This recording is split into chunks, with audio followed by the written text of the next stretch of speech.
App കഹാ സേ high, നിങ്ങൾ എവിടുന്നാണ്? മേ ദില്ലി സേ ഹൂ, ഞാൻ ഡൽഹിയിൽ നിന്നാണ്. മേ കേരൾ സേ ഹൂ, ഞാൻ കേരളത്തിൽ നിന്നാണ്.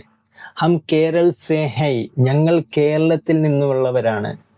ഈ വീഡിയോയുടെ അവസാനത്തിൽ നമ്മളൊരു ക്വസ്റ്റ്യൻ ചോദിക്കുന്നുണ്ട്. ഈ വീഡിയോ മുഴുവൻ നിങ്ങൾ കണ്ടു കഴിഞ്ഞാൽ നിങ്ങൾക്ക് അതിനെ ആൻസർ ചെയ്യാൻ പറ്റും. ആപ്കാ നാം ക്യാ ഹേ? ആപ്കാ നാം ക്യാ ഹേ? മേരാ നാം രാജു ഹേ. മേരാ നാം രാജു ഹേ. മേരാ നാം റാഷിദ് ഹേ. ആപ് കൈസേ ഹേ? നിങ്ങളുടെ വിശേഷം എന്താണ്? നിങ്ങൾക്ക് സുഖമാണോ? ആപ് കൈസേ ഹേ?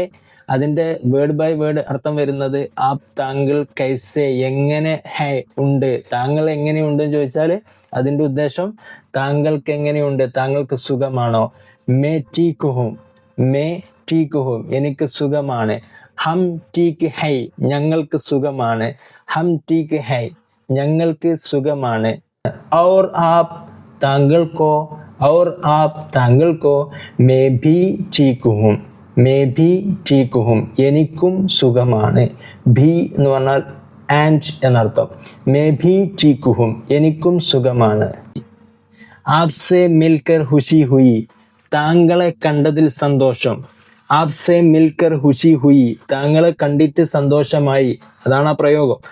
അതിന് ഉദ്ദേശിക്കുന്നത് താങ്കളെ കണ്ടതിൽ സന്തോഷം. ഫിർ മിലേംഗെ, പിന്നെ കാണാം. ഫിർ, പിന്നെ. മിലേംഗെ, മീറ്റ് ചെയ്യാം, കാണാം. ഫിർ മിലേംഗെ. ധന്യവാദ്, ശുക്രിയ. ധന്യവാദ്, ശുക്രിയ. അപ്പൊ ഇന്നത്തെ ക്വസ്റ്റ്യൻ ഇതാണ്, ആപ് കഹാ സേ ഹൈ? ആപ് കഹാ സേ ഹൈ? ഇങ്ങനെ ഒരു സിറ്റുവേഷനുമായി റിലേറ്റ് ചെയ്തുകൊണ്ട് വളരെ സിമ്പിൾ ആയിട്ട് ഹിന്ദി പഠിക്കാൻ താല്പര്യം ഉണ്ടെങ്കിൽ ഇപ്പൊ തന്നെ ഫോളോ ചെയ്തോളൂ.